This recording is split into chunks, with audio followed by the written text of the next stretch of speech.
low and far away, and once upon a time, animals could speak, but that was once upon a time. Animals talking. Shari Lewis, you don't really believe that, do you? Knowing you, Lamb Chop, I believe anything. I mean, anything's possible. Oh, I've got a great idea. What is it, Shari? I'm going to tell you some stories about talking animals. Oh, I got a better idea. My idea is, I got the bestest idea. What is it, Lamb Chop? Why don't you tell me some stories about talking animals? I just said that. Copycat. Okay. It doesn't matter whose idea the story is. This first story, Lamb Chop, is dedicated to you. The Further Adventures of Mary's Little Lamb. Mary had a little lamb. Its fleece was white as snow, and everywhere that Mary went, the lamb was sure to go. It followed her to school one day, which was against the rule. It made the children laugh and play to see a lamb at school. And so the teacher turned it out, but still it lingered near and waited patiently about till Mary would appear. I don't know this part. That day, as these things happened, there was a heavy snow. It piled 4 feet off the ground and on the lamb, you know. Uh-oh. All that morning and through lunch, the snow fell on, and when at last the school was out, they thought the lamb had gone. The teacher said lambs shouldn't be at school. That's what this proved. When suddenly a bat was heard, and what seemed snowflakes moved. Then all at once, as Mary looked, she got a great surprise. The snow had magically developed 2 enormous eyes. It was the lamb. Okay, your lamb can stay, the teacher stated. And from that day, that lamb attended school. It graduated.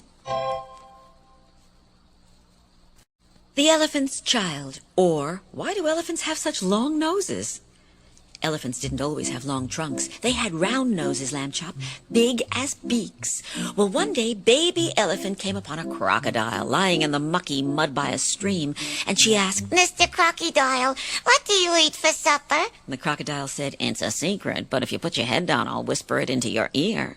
Baby elephants love secrets, so she did. And snap! The crocodile caught her by the nose and began to pull her into the water, saying, Today for supper, I'll have baby elephant. Well, the crocodile pulled, but even though the baby elephant was young, she was strong. And so all the crocodile did as he pulled was stretch baby's nose. It became longer and longer. At last, the crocodile let go and swam away. The baby soaked her aching nose in the water to shrink it, but it had been stretched all out of shape. And that is why elephants have such long noses to this very day. How the rhinoceros got his saggy, baggy skin.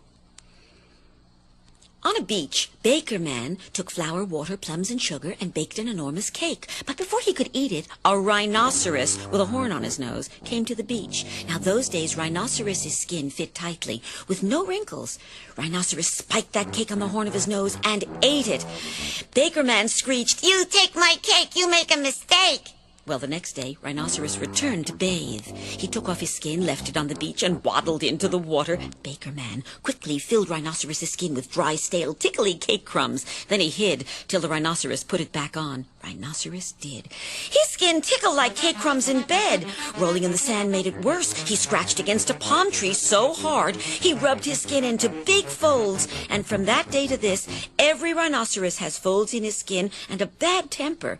All on account of the cake crumbs inside. Aesop's Dog. Aesop was a man who wrote fables about animals. Yes, I know. Well, you know, Lamb Chop, a fable is a story that didn't really happen. But this story really did happen, or so they say, to Aesop 2,500 years ago. Does it start once upon a time long, long ago? Nope. It starts, in races with the other hounds, Aesop's dog was always the fastest. One day, Aesop was walking in the woods with some friends when his dog took off, chasing after a rabbit. Aesop's friends laughed and said, Hey, Aesop, your dog is sure to have rabbit for dinner tonight. Aesop shook his head. No, he said, I'll put my money on the rabbit winning this race. Are you out of your mind? Your dog runs faster than any old jackrabbit. And at that moment, the rabbit scurried down a rabbit hole and got away. Aesop said, You see, my friends, the rabbit outran my dog, because it's one thing to run for your dinner and another to run for your life. The Fox and the Ant. A fox boasted that he was the fastest animal in the forest, and the rabbits and squirrels didn't argue. Because they were afraid of being eaten, huh? Yes, Lamb Chop. But a little ant spoke up and said, Quit your boasting, Mr. Fox. I'm faster than you are. Well, the fox only laughed. So the ant challenged him. I'm so fast, I'll even give you a head start once around the forest. What do you say? Well, the fox didn't want to look like a fool in front of the rest of the animals, so he stood in front of the ant, ready to race. The ant hopped on his tail and shouted, 1, 2, 3, go. The fox ran. And as he did, the ant climbed up the fox's tail, along his back, across his forehead, and onto the tip of his nose. And when the fox arrived at the finish line, the ant hopped off his nose and shouted up from the grass, What took you so long? I've been waiting here 5 minutes. Of course, the rabbits and squirrels knew what had happened, but the fox never caught on. The City Mouse and the Country Mouse. City Mouse visited Cousin Country Mouse in his mouse house deep in the woods. Country Mouse served City Cousin a meal of nuts. Their beds were just sticks of straw. There was no TV. Life was too simple for the City Mouse. Come visit me, City Mouse said. I'll show you how to live. Now, City Mouse's home was in a hole in the floor of an apartment belonging to a rich man who owned 2 TV sets, a kitchen full of food, and a cat. Wait till you see the fancy meal I'm going to steal for our dinner. City Mouse said. But as he scampered toward the kitchen, the cat attacked. City Mouse ran for his life. He barely made it back to the hole, shaking. He found Country Mouse packing his bag. Bye now, said Country Cousin. I'm headed back to my home in the woods. My pleasures may be more simple than yours, but at least I'm sure that tomorrow I'll be alive to enjoy 'em.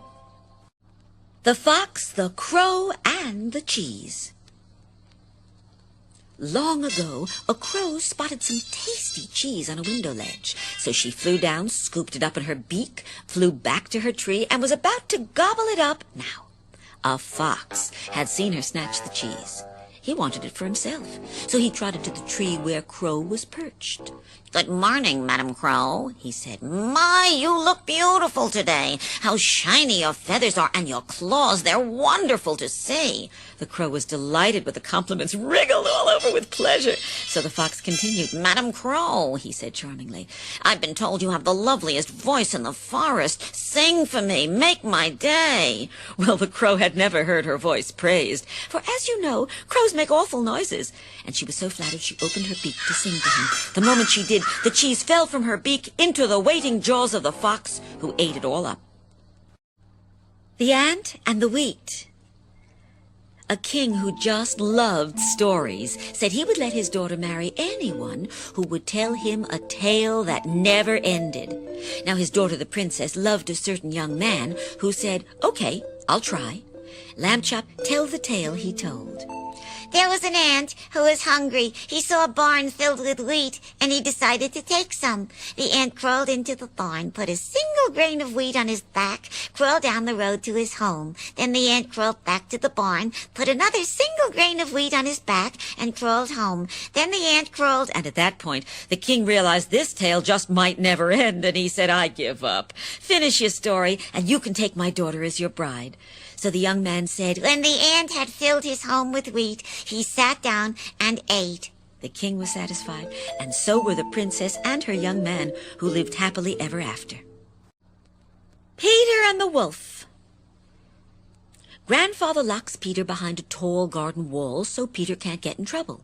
Peter climbs a nearby tree and sees the wolf catch the duck and wolf her down. The wolf, still hungry, next tries to get to a bird and a cat hiding on another branch of Peter's tree. Peter whispers to the bird, Buzz down and keep that wolf busy. The bird whizzes by the wolf's ear, tweaks his tail, and the wolf snaps and snarls. While the wolf is thinking of nothing but getting rid of that bird brain, Peter drops a loop of rope around the wolf's tail and pulls with all his might. The wolf is now dangling from a tree, hanging upside down. He coughs up the duck, who waddles away, happy to be out of this story. The hunters, who know the wolf from another fairy tale, see the wolf and they say, Let's take him to the zoo, because wolves are an endangered species, especially in fairy tales. And that's the story of Peter and the Wolf. That's good, that's bad.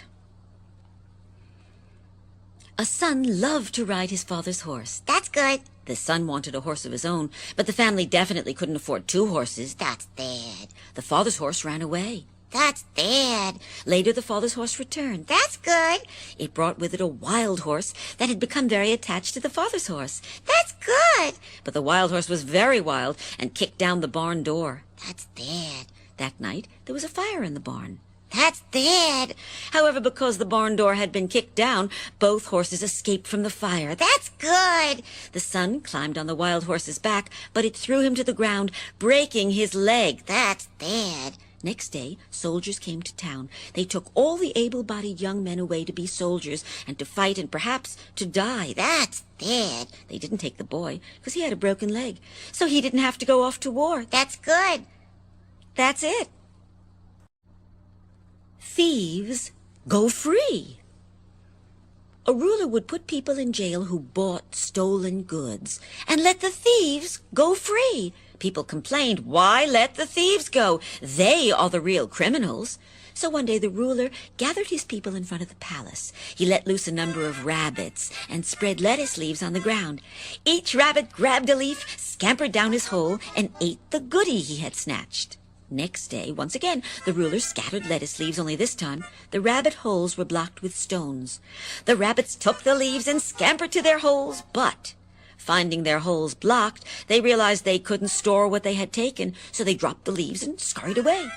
Turning to his people, the ruler said, "You see, thieves are not as guilty as those to whom they sell their loot. If no one bought the stuff, the thieves wouldn't steal it. I punish the people who buy stolen goods, and in my kingdom, thieves go free." The musicians of the town of Bremen.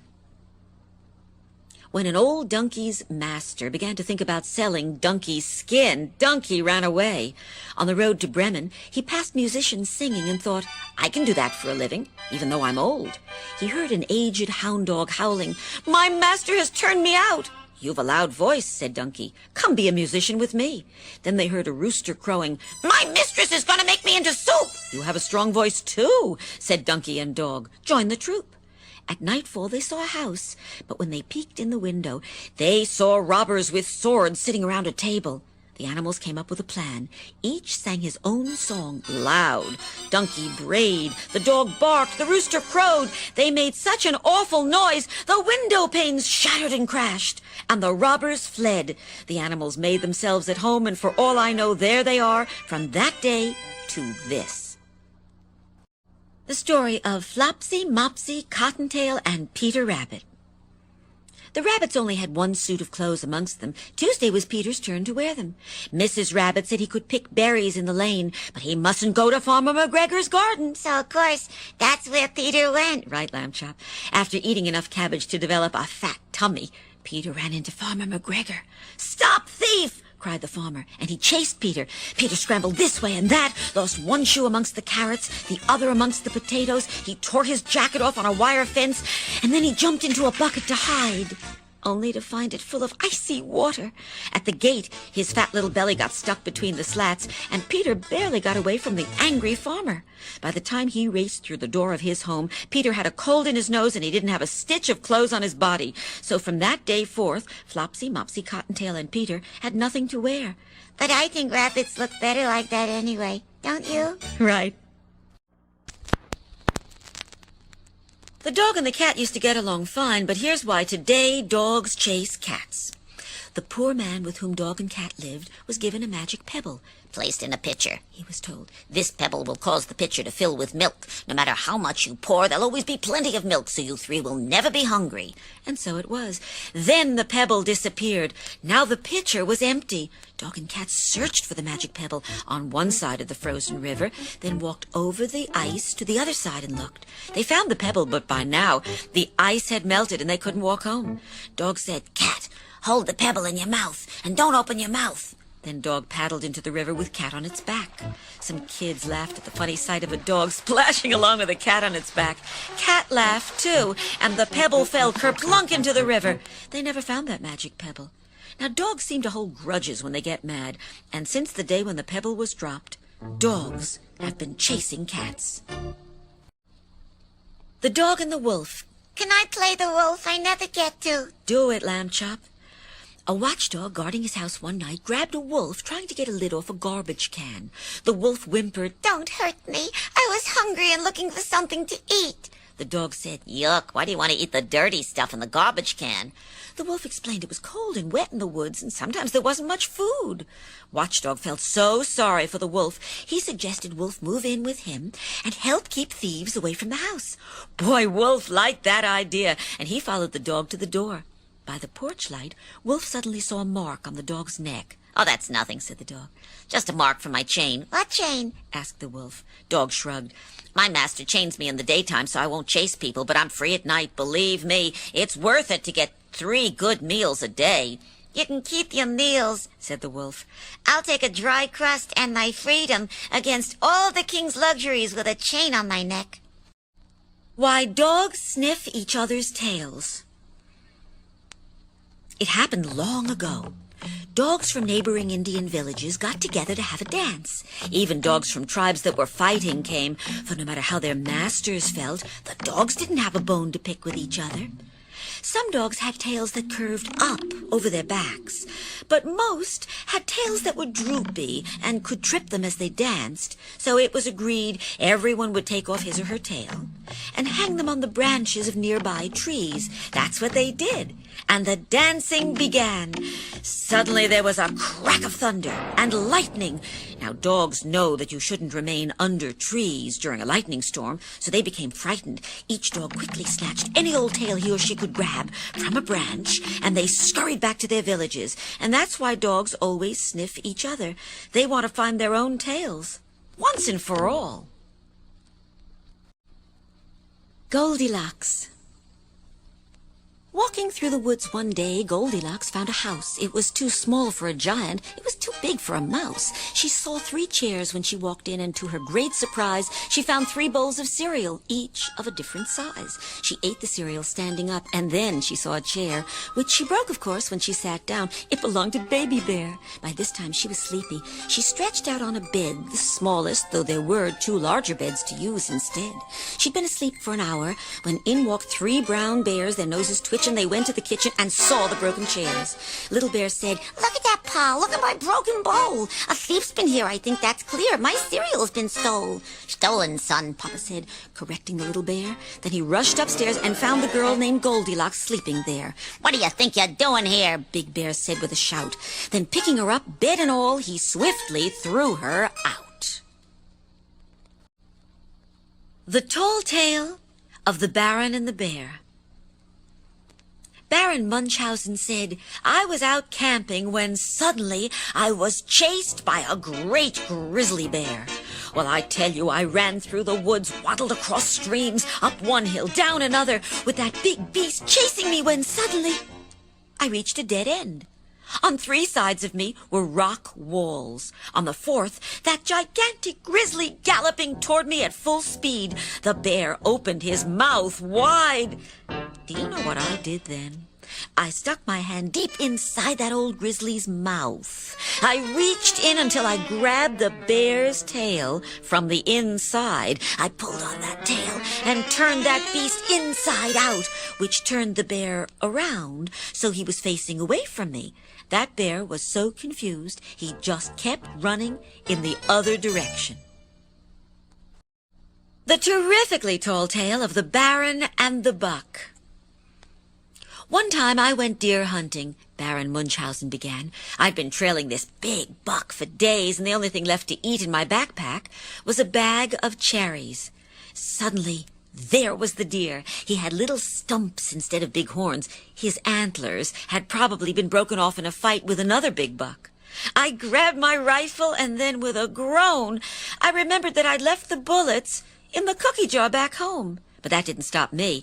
I popped a dozen cherries into my mouth, spit the pits into my hand, loaded those pits into the barrel of the gun, and fired right between the eyes. The deer ran off, so I figured I'd missed. Next spring, in those same woods, I came across that same deer. I know it was the deer that I had shot the winter before, because right between his eyes, where his antlers should have been, this deer had grown a cherry tree. The Donkey's Shadow. To travel across the desert, a man hired an Arab's little donkey, climbed aboard, and rode off with the Arab walking, poking the animal from behind. After a while, the tired, hot traveler got off the donkey's back and went to sleep in the animal's tiny shadow. Soon the Arab, who was also very hot, took the donkey, pulled him forward a few feet. Naturally, the donkey's shadow moved with the animal, and in that shadow, the Arab lay down. The traveler was angry to awaken and find himself in the blazing sun. The Arab said, "The donkey's mine, so is his shadow." The traveler argued, "I hired the donkey, and therefore I hired his shadow as well."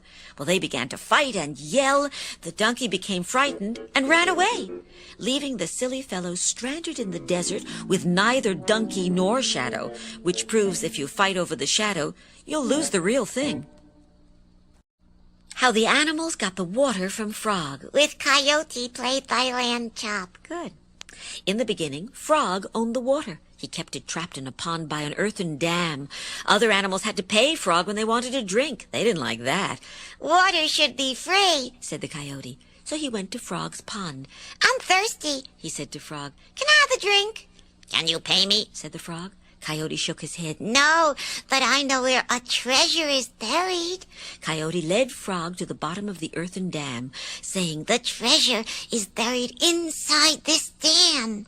So the greedy Frog dug and dug for the treasure, throwing earth every which way until the whole wall of the dam was gone.